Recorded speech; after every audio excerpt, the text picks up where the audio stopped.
Roar! Ew.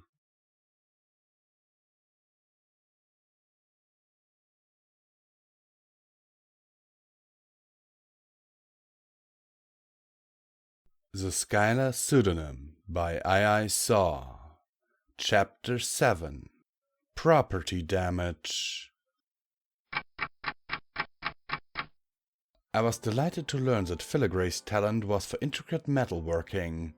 He had specialized in decorative work on weapons and armor because his passionate hobby was rapier fencing, which was how he'd met Flurryheart. But he had done apprentice work with both a high-end toy maker and a clockmaker, so he knew quite a lot about mechanisms. If we are going to tweak the nose of the Empire, we have to get some accurate and durable linkages between the engines and the telegraph. Do you think that's something you can do? I asked him. Certainly, given the tools and materials, Miss Nightshade, he replied with confidence. But I didn't bring any of my own with me. I led him to the little cubby on the crew deck where a couple of big chests held full sets of wood and metalworking equipment. There's a bellows that attaches to the galley's stove firebox that can make it useful as a small forge. You'll find ample wire, sheet metal and bar stock of several types stowed under the companionway in the sail locker. And there are planks and sawhorses that can be set up as a workbench for you. He stared in amazement at the selection of tools. I take it you often travel far from repair facilities? As we are doing now, I agreed. You are excused all other duties, including engine charging, until you've completed this work. I'll start on it now, he said, levitating various bits and pieces out of the metalsmith's chest. I left him to it and went below to the cargo hold, where I took inventory of our lift gas and other critical stores.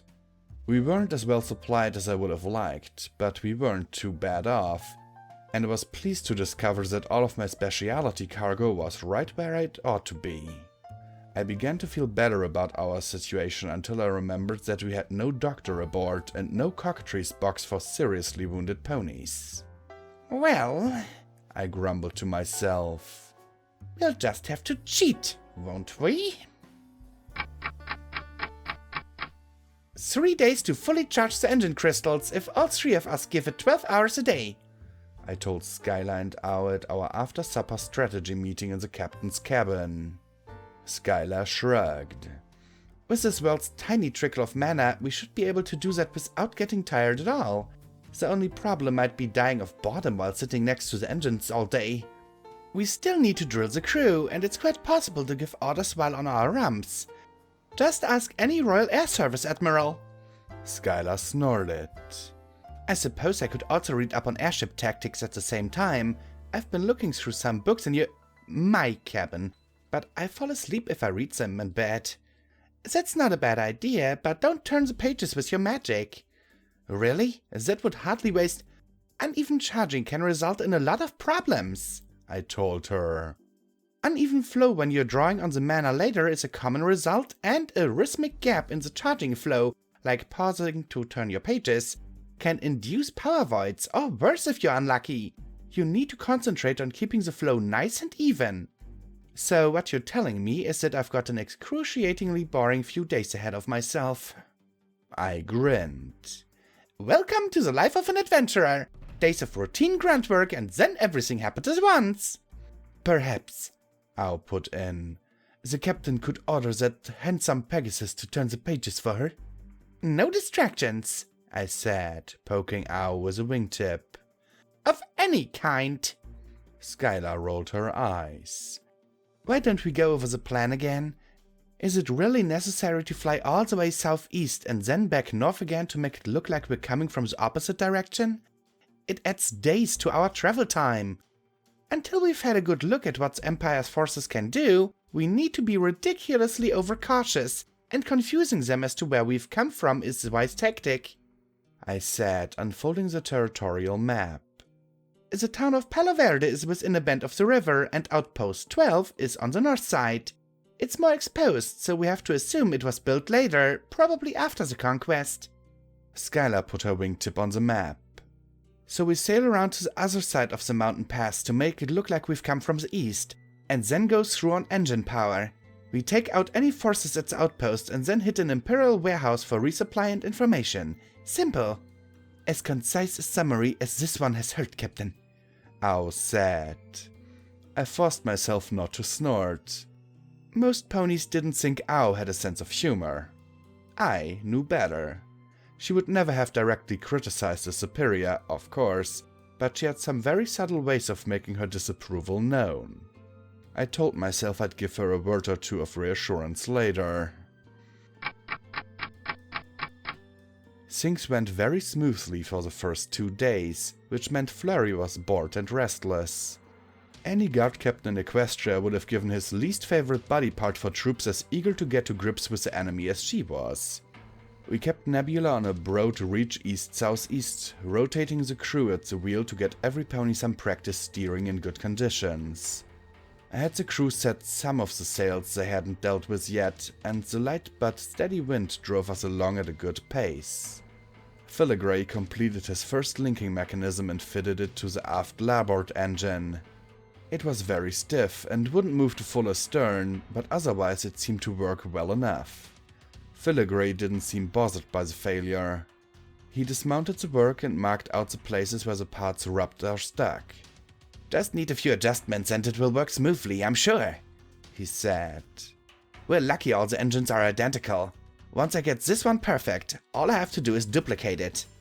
It had nothing to do with luck and everything to do with a kindly, old genius aeronautical architect back in Canterlot. I took the time to show Filigree the workings of the steering gear and other precision systems aboard Nebula. It was nice to give Gudgeon's work an appreciative and knowledgeable audience. Near evening on the second day, the wind became uneven and showed a distressing tendency to shift without warning. I had the Nebula's shortened sail and recommended to Captain Skyla that we anchor for the night when we reached the river marked on the map. We can flush and fill the ballast tanks and top our drinking water, I told her. Then we can get all a little rest before crossing the mountains in the daylight. Yes, she said, tapping a hoof on the deck impatiently. I suppose that's the wisest thing to do. I was a little surprised she had taken the delay so well. I felt a bizarre urge to pinch her cheeks and coo, "Oh, my little Flurryberry is growing up so fast!" But as I had no desire to have to fight for my life that evening, I merely thought about it and smiled to myself. It was a good thing we waited for daylight to make the crossing. The mountains were low this far south, but they marked the edge of a plateau, and beyond them, the land fell away to a plain a couple of thousand feet lower. That meant the warm desert air rose and pulled the air from lower down right into our teeth. We'll have to use the engines if we don't want to spend a week beating against headwinds to the plains, I told Skyla. How much energy will that burn? She asked. It depends on how rough the winds are. At least a day of charging, I would think, but it may be more. How dangerous will it be to use the engines with crew ponies manually relaying the telegraph commands? I was seriously impressed. Skyla was asking all the right questions. More dangerous than I care for, but our alternative is to anchor here until Filigree has finished his mechanisms. It might be another 2 days. Nevertheless, Miss Nightshade, that is what we shall do. In the meantime, I wish you to instruct the crew in cutlass and boarding pike techniques, as well as picking teams to operate the big catapults. Every hoof may have its use on the day. I'm afraid I outright gaped at her for a few seconds. Have I not made myself clear, Miss Nightshade? Perfectly clear, Captain. I saluted and went about arranging matters. Every hoof, I muttered to myself. Where have I heard that before? Then it hit me. It was from Mrs. Midship Pony Breezy. I had about a half dozen of Captain Marryat's sea adventure novels in my, now Skyla's, cabin. Oh stars, if she was modeling her behavior on the old Commodore... Well, when I thought it over, I decided she could do a lot worse. Besides, firing catapults, one, was a lot of fun. 1. Ground forces or powered ships that didn't have to worry about an envelope overhead typically used swing-arm catapults such as onagers, springals, mangonels, or trebuchets. But Nebula's catapults were essentially huge crossbows that threw bolts about as long as a pony, and as big around as a supermodel's waist. They had a single pierce bow rather than the more complicated and difficult to repair set of levers and torsion springs that were typical on the antiquated ballista design. The passage of the plateau was rough. Very rough. It became obvious to us why the only pass marked on the map was the one to the north. But we made it unscathed and were rewarded by cooler temperatures and a nice steady breeze over our starboard beam once we reached the plains. Filigree's linkages had worked perfectly, but once we had set sail again, he dismounted them to check for wear or weaknesses. Things went so smoothly on the run north to the pass that some of the crew had time to get nervous. "I'm not sure I can do this," Cream Puff said to me after morning cutlass practice. Judging by the way he was holding his blade and heavily sweating in the light armor he was wearing, I felt inclined to agree. He'd done much better on the catapults.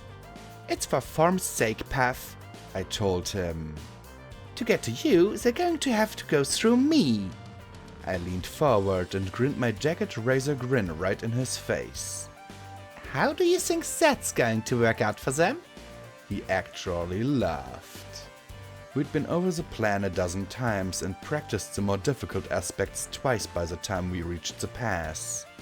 I expected some rough air, though nothing like what we ran into on the southern crossing, and the wind would be with us this time. My estimate of the crossing time was 2 hours instead of half a day.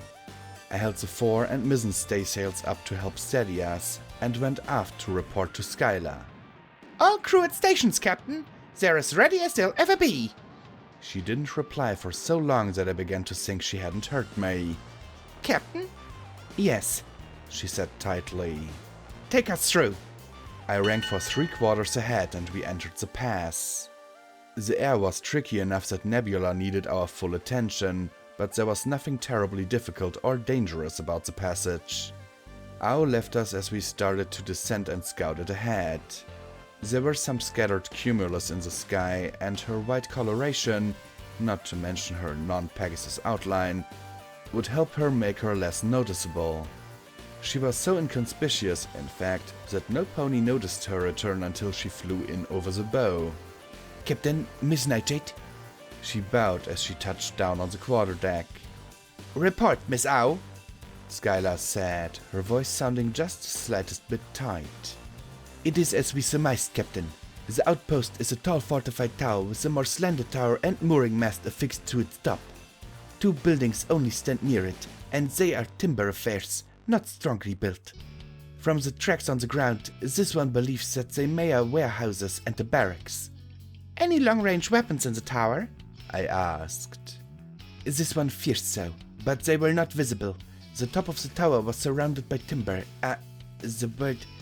"An enclosure? Holdings?" I prompted. "Yes, holdings. A platform and shutters to keep out the weather, but may be easily opened. If this one may venture an opinion, Captain." At Skyla's nod, Ow continued. "From everything this one saw, it seems they fear attack from the ground and discount it from the air. Our plan is a fortress one. When Nebula passes that peak, the tower will be visible to starboard." I gave Skyla a moment to issue the order herself, but when she merely nodded, I said, "Good work, Ow! To your station!" The Kirin bowed again, not quite facing me, and snaked her way through the air towards the copula. "Can you give the orders when the time comes?" Skyla asked me quietly. I grimaced. "I will call out the maneuvers, direct what I can when the action starts, but you've got to lead us." She said nothing for several seconds. "What are your orders, Captain?" I prodded her. "They could get hurt, Twilight," she said to me softly. "They know," I whispered back. "But they all want to get back home again. All because I wanted to play pirate. Yes, but no pony's playing now, Flurry, and you need to fire them up or they are going to lose heart, and that's the surest way to lose a battle that I know of." Her eyes rolled and her hoofs shifted nervously on the deck. I don't know. What do I say?" You've been quoting old Commodore Hayseed for the last few days. Have you read as far as the battle against the Zebra Corsairs? What has gotten to... Oh, you mean... She stared at me incredulously. But that's from a book. This is real. Inspiration is nothing but breath, yet it can turn the tide of a very real fight. I quoted as I glanced up at the mountains that were falling away to starboard. And unless I miss my guess, the time is now, Captain. Here comes that peak. Stealing speeches? All right then. Skyla snorted, stamped the deck, and gave me one last look before slamming one hoof down on the rail and called out to the crew. Nebulas! These Celestia-forsaken ponies we face today have wallowed in their own evil for far too long. For too long they have feared only the loss of some comfort or high position. Well, today we come to teach them something new to fear, and that is this ship and this crew. We will show them what true fear really is. We will show these nags what brave, free equestrians can do. What do you say, my ponies? I found myself honestly cheering along with the rest of the crew. Holy stars, Captain Skyla Windsong looked magnificent in that moment. Her mane and tail streamed in the wind, and her neck arced elegant perfection as she beamed down at her nebulas with a tight, feral baring of her teeth. Let fly the colors! Full speed ahead!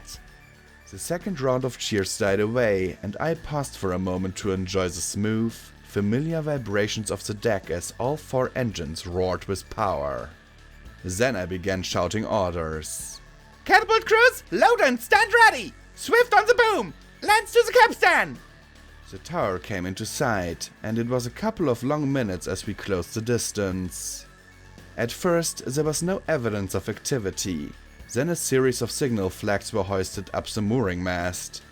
Through my spyglass, I confirmed that the flags were not to the sort that were used back home. I knew I wouldn't have been able to read the message in any case, but I could make a good guess. The ponies in the tower had no idea what was going on, and they were asking, "Who the hey are you?"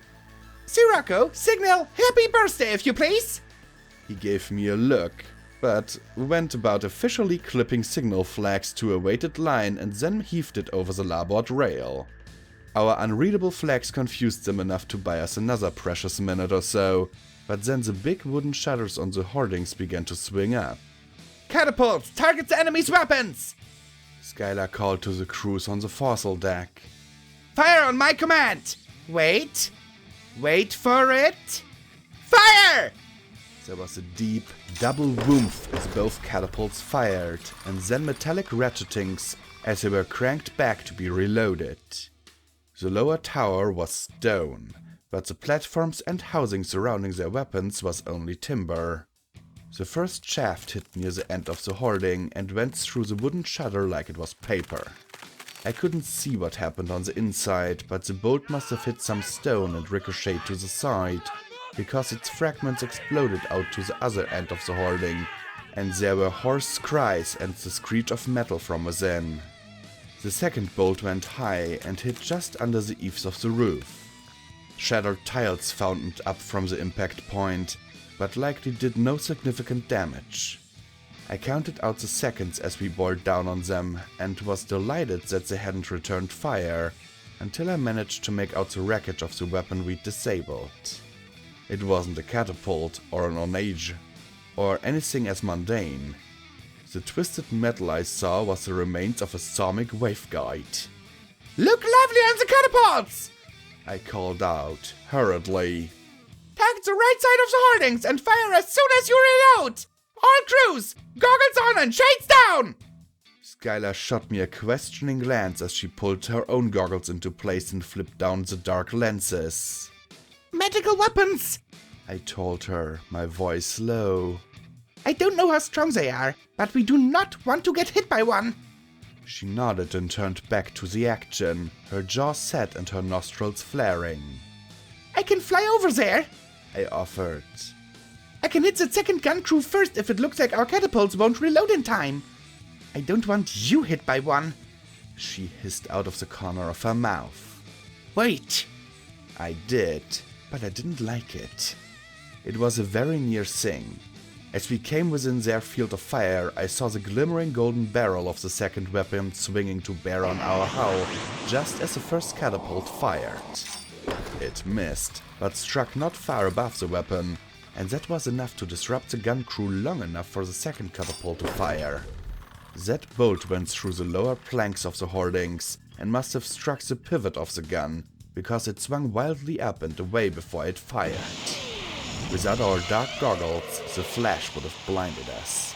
As it was, I heard the gasping and crushing of Nebula as the crackle of the discharge faded away. I couldn't give them any time to think about it, because we were about to pass the tower and had reached the point where we needed to unleash our big surprise. "Now, Swift!" I bellowed. The Pegasus jerked at the sound of the royal voice and then heaved away at the line attached to the big boom we'd rigged behind the mainmast. It swung to our larboard, carrying our biggest anchor hanging from the end. As soon as it was roughly parallel to Nebula's beam, Lance let go of the cable supporting the anchor and it ran through the blocks so fast they began to smoke. I leaned over the rail and saw a beautiful sight. The anchor, trailing its cable, swung all the way around the tower, disappearing from view. I couldn't wait for it to reappear. I had to trust in physics that it would continue to behave as I had intended. "Make fast and brace for impact!" Lance hauled on the winch brake lever and there was a shriek as the cable jumped between the jaws, bucking to a hard stop. Every pony else grabbed for something solid to hang on to. The anchor cable went taut with a supersonic thrum that hit every pony on board deep in their bones. Nebula groaned and slew to larboard, starting to swing around the tower like a ball tethered to a pole. But the pole, though made of solid blocks of granite, wasn't designed to take the sheer force required to stop an airship running at full speed. We came close enough to see the terrified expressions of the ponies struggling to bring their damaged gun to bear on us once again before the stone of the tower shattered where the anchor had struck them and the cable pulled the whole structure over. As a demonstration of potential energy being converted to kinetic force, nothing beats a tall building suddenly undergoing complete collapse. The sharp return pull on the anchor cable heeled Nebula over about 15 degrees before Lance was able to unjam it and let it run out. We flew on to get out of the dust cloud and then came about to wait for it to dissipate. Earth ponies are ridiculously tough and stubborn, but I expected that the ones that would have to dig themselves out of the rubble of the tower would be too battered to be much interested in fighting. Hopefully, the rest would be too awed by the sudden destruction to put up much resistance. The plan called for dumping a couple of tons of water ballast on them as a disincentive if necessary. "Make all gear fast!" I ordered. "Ready launchers and drop zones! Keep sharp! Watch the building as the dust clears!" I rang for dead slow to hold us against the light breeze and began mentally reviewing the action. I didn't get much time to do so, because almost immediately the speaking tube from the copula whistled. When Skyla lifted her ear away from it, her expression was grim. "Miss Hour reports another airship coming through the pass. It's big and fast, and it's headed right for us."